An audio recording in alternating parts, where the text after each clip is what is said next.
मैं ऑडियंस को एक बात बताना चाहूँगा हमारे इंग्लिश पॉडकास्ट के बारे में। मुझे याद है शायद 4 महीने पहले हमने वो पॉडकास्ट की रिकॉर्डिंग करी थी। ये इलेक्शन से पहले हुआ था और बहुत सारे एग्जिट पोल एक्सपर्ट्स आकर न्यूज़ चैनल्स पर प्रिडिक्शंस दे रहे थे इलेक्शंस के। पर आप ही इकलौते वो इंडिविजुअल थे जिन्होंने एग्जैक्टली जो प्रिडिक्ट किया वही हुआ इलेक्शंस में। पूरी दुनिया मोदी गवर्नमेंट के बारे में क्या सोच रही है, पिछले 10 सालों के बारे में क्या सोच रही है, और जो इस इलेक्शंस में हुआ क्या दुनिया को पता चला है कि क्या हुआ in terms of Lok Sabha seats etcetera etcetera? हाँ, तो दो चीज़। एक तो ये जो चुनाव थे और आपने इसके बारे में भी बोला कि लोगों को बाहर, स्पेशली अमेरिका में, यूरोप में, ये लग रहा था कि जो इंडियन डेमोक्रेसी है, हमारा लोकतंत्र है, वो खतरे में है। ये नैरेटिव वहाँ पर बिल्ड हो रहा था। उनको लग रहा था कि मोदी की सरकार ऑपोजिशन को पूरा ख़त्म कर रही है, लोकतंत्र खतरे में है। तो जब मैंने अपना पहला इस पर आर्टिकल लिखा था और इसके बारे में हमने बात भी करी थी और मैं बोला था कि इंडिया में ऐसा कुछ नहीं हो रहा, यहाँ पर कोई मतलब ये ऐसा नहीं है कि मोदी प्रभावित हैं पूरे देश में। तो लोग जो वेस्ट में, उनको काफ़ी शौक हुआ था कि रियली इंडिया में ये हो रहा है। इलेक्शन के बाद मुझे लग रहा है कि ये सब जो बातें थी कि इंडिया की डेमोक्रेसी डेंजर में है, लोकतंत्र खतरे में है, वो सब बात अब ख़त्म हो गई है।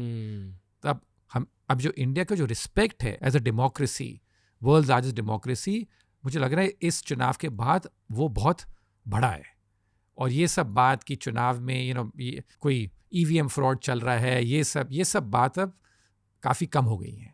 तो सबसे बड़ी अच्छी बात तो मुझे लगी है इस चुनाव के बाद कि जो इंडियन डेमोक्रेसी है उस पे लोगों का बाहर भी, इंडिया में भी, पर बाहर भी ट्रस्ट जो है बहुत इंक्रीज हुआ है।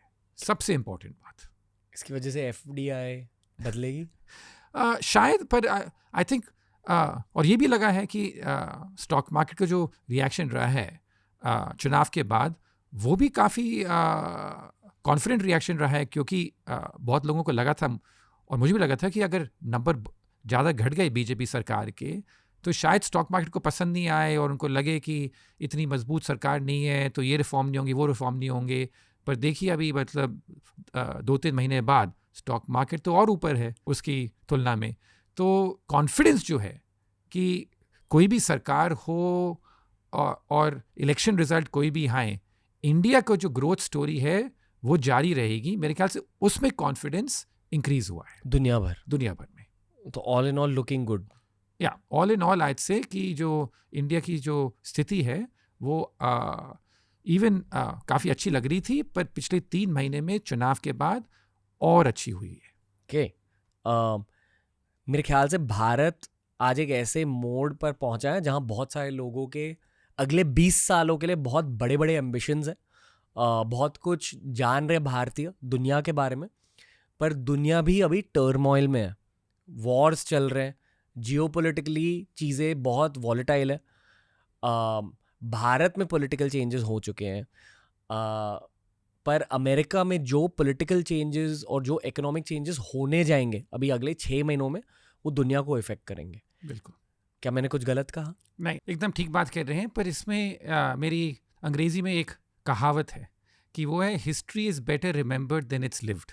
अब इसको मैं समझाता हूँ। इसका मतलब कि जो हम हमेशा सोचते हैं कि जो पहले हुआ था वो उस टाइम कितनी ज़िंदगी आसान थी, कितनी ज़िंदगी एकदम सिंपल थी, पर और आज जो हो रहा है वो इतनी मुश्किल है। एक क्राइसिस हो रही है, जैसे आपने बताया, कभी कुछ इजराइल में है, कभी कुछ मिडल ईस्टर्न में है। तो हमें लगता है कि अभी जो जिस दौर से हम जा रहे हैं वहाँ पर बहुत अनसर्टेनिटी है और पहले सब ठीक होता था। और मेरा ये मानना है कि ये गलत बात है। और ये गलत बात इसलिए है क्योंकि अगर आप 20 साल पहले भी देखें तो उस टाइम भी आपको लगता होगा कि जब हम उस टाइम उस दौर से गुजर रहे थे कि कुछ बहुत ही अनसर्टेन एनवायरनमेंट है और हमेशा किसी भी टाइम लगता है कि कहीं ना कहीं कोई वॉर हो जाएगी या कुछ हो जाएगी। पर 100% टाइम ऐसा कुछ नहीं होता। तो इसे बोलता हूँ history is better remembered than is lived.